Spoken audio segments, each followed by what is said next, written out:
بسم الله الرحمن الرحيم والحمد لله رب العالمين والصلاة والسلام على رسول الله الكريم وعلى آله وصحبه أجمعين. Assalamu alaikum wa rahmatullahi wa barakatuh. Welcome back to the Ramadan series, Ramadan Hadith of the day. I am your host, Al-Ustadh Yusuf Jabber of the Arabic Language Institute in Newark, New Jersey. And this program is sponsored by WBIMA Muslim Talk Radio, the Muslim voice around the world. Today we are on Hadith number 9, and it reads, عن سليمان بن عامر الضبي عن النبي صلى الله عليه وسلم قال إذا أفطر أحدكم فليفطر على تمر فإن لم يجد فليفطر على ماء فإنه طهور.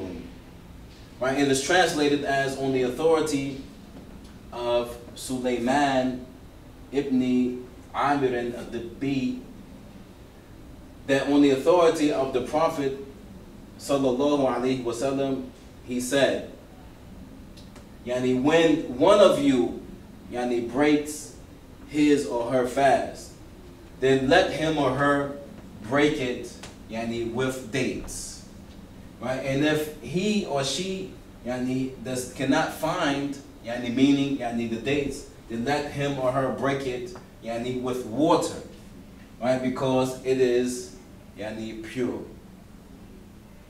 right? And we're going to take yani al-asma, right? The asma, the nouns, and the first noun or the first new noun that we see is ahad. Yani ahad. Yani meaning yani one, right? As in yani ahadakum, yani one of yani you all, one of yani you. Our next new noun is yani tamar, right? Tamar, yani meaning yani dates. And actually tamar, it is what we call ism jam'. Yani it is a collective noun. That tamar, even though it appears to be yani singular, yani it represents a group or family yani of dates. And if we want to isolate one date out of the group, then we would say yani tamaratun. We will add the ta al-ifrad, right? And this ta for most yani fruits, then this ta indicates one date, one particular date. For example, we can use the word tufah. Yani tufah means apples, right? It's collective. But if we want to say one yani apple, then we would say tufaha, right? We add the ta, yani ta al-ifrad. And also yani certain yani animals, right? Certain animals. For example, yani bakar. Yani bakar means cows, but one cow we would say yani bakaratun. Nemen yani means yani ants, but one ant we would say yani namlatun. Yani namlatun, right? Again, this is the ta yani al-ifrad. Our next noun is ma'un, right? Ma'un, yani water, right? And the plural for water is yani miyah, yani miyahun.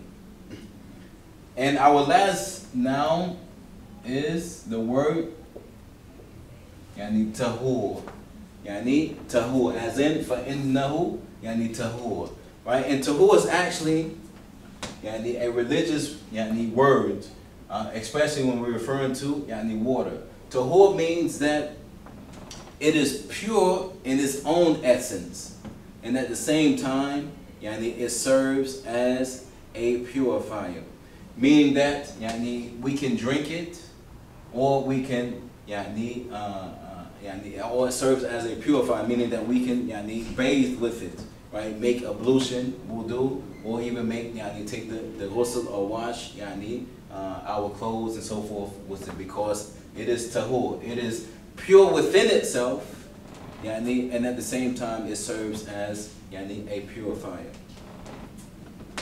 And actually in this hadith there are no new af'al, there are no new verbs. All of the verbs in this hadith we have already covered, right? As well as al-huruf. There are no new huruf. There are no new articles and particles in this hadith. All of them we have covered already. All right, so let's move on to the grammatical analysis of the hadith. An harfu jar, preposition, and the object of the preposition is Sulaiman. Right, and Sulaymana, right, it is ism majroor, right, it is majroor, it is genitive.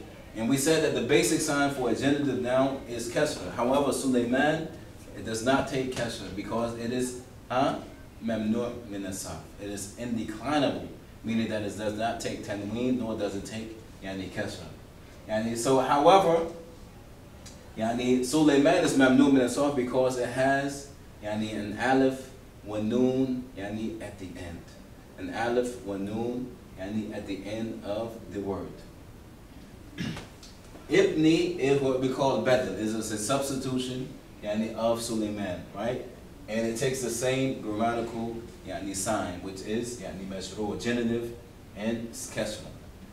Ibni is also mudaf, and the second word of the compound, mudaf ilayh, is amiran, majroor, genitive, and the basic sign of a genitive noun is kasra. Ad-dabbi, right? Ad-dabbi is also considered al-badal, right?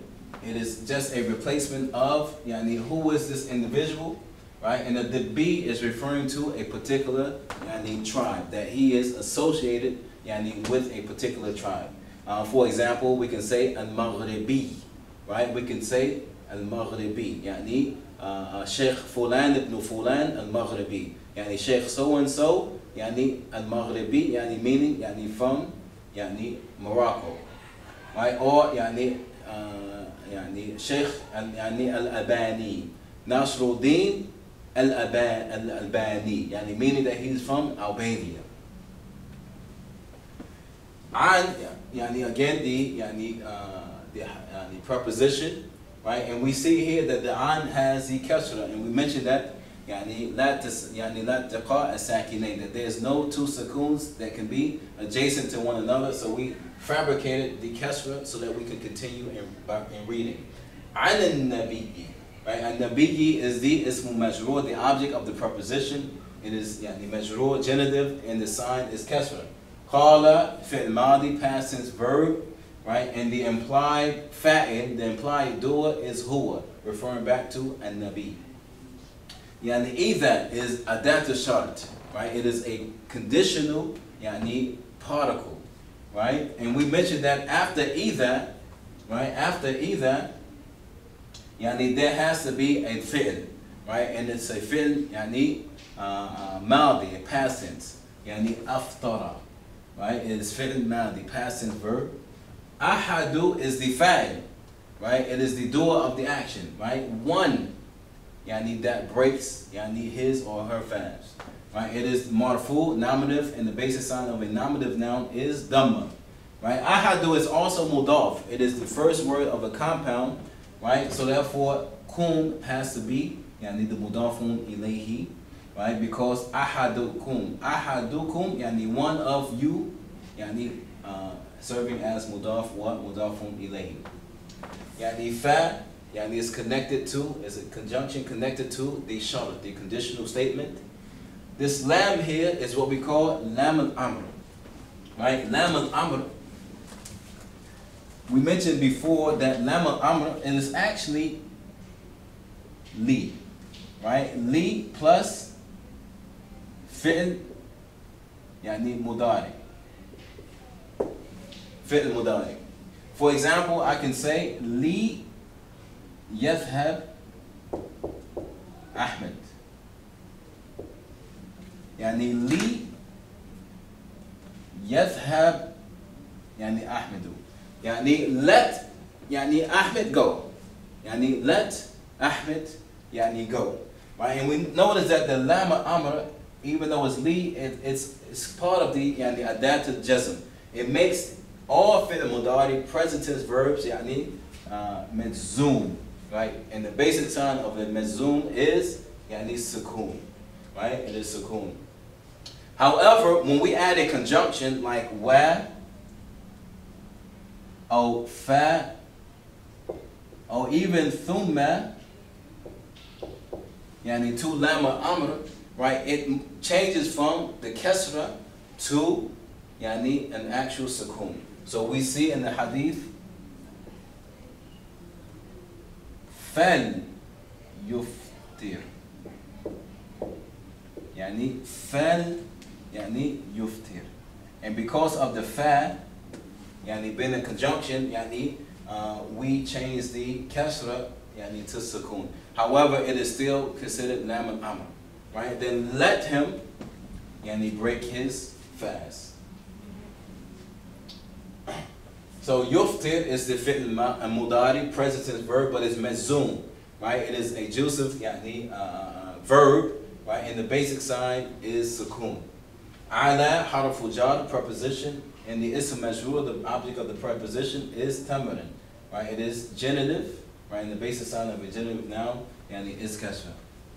Fa, conjunction, and is also adat, yani shart, right? It is for a conditional statement.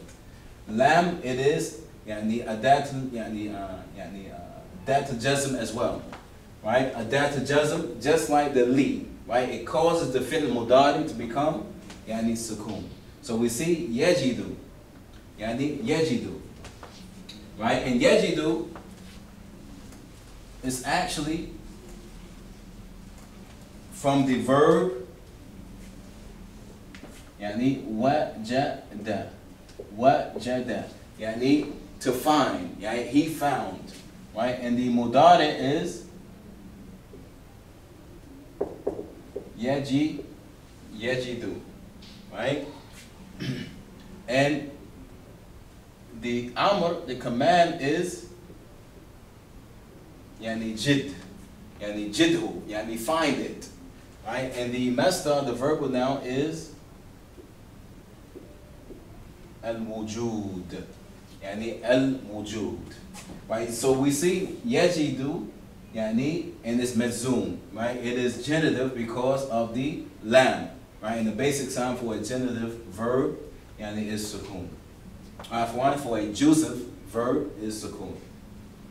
Yani fa, again, is a conjunction, yani, connected with the conditional statement.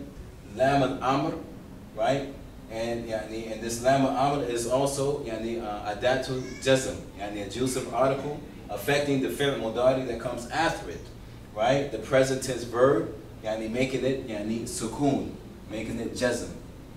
Ala, yani harfu jar, right? And the ism majrur, the object of the preposition, is mad, right? And it is genitive, and the basic sign of a genitive noun is kasra. Fa, yani conjunction, yani inna, again, the big sister of inna wa akhawatuha, yani the who is the attached pronoun serving as ismu inna. It is the subject yani of inna. Yani tahurun, it is yani khabaru inna. It is the predicate of inna. It is marfu, it is nominative, and the basic sign of a nominative noun is dhamma. Right, so this particular hadith is very straightforward. That yani, when yani, we break our fast, right, what should we break our fast with? Right, and it's recommended that we break our fast according yani, to the traditions of the Prophet sallallahu alaihi wasallam. Yani, in his recommendation that we break it with yani, dates. Right, we break it yani, with dates. Right. However, what if we don't have dates?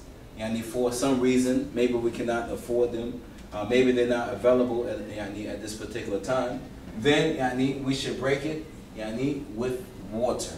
We should break it yani, with water, right? And we also understand additionally outside the fact that breaking our fast with dates and water is sufficient. But water is also tahur. It is pure, meaning that it's pure within itself, and it's also considered a purifier. Just a side note is that iftar. That iftar again is at the time of Maghrib.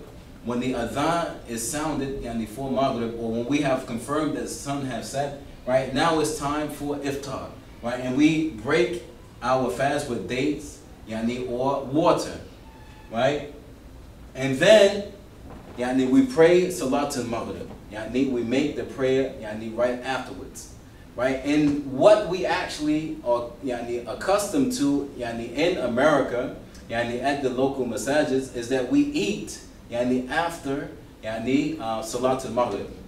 And we normally call this meal after Salatul Maghrib iftar. Iftar. However, this is actually incorrect, because iftar is the act of breaking one's fast, right? And we break the fast at Maghrib. At Maghrib with dates and water. Right? However, once we pray Salatul Maghrib, then this is not called iftar. This is what we call wajbah, right? This is an actual meal. This is an actual meal. Again, thank you for tuning in. If you have any questions or comments, please post on our YouTube channel, or find us and like us on Facebook, right? And visit our websites at www.muslimbureau.us or www.arabicinstitute.us. I'm your host for the Ramadan series, Al-Ustaz Yusuf Jabir from the Arabic Language Institute. Until next time, Assalamu alaikum wa rahmatullahi wa barakatuh.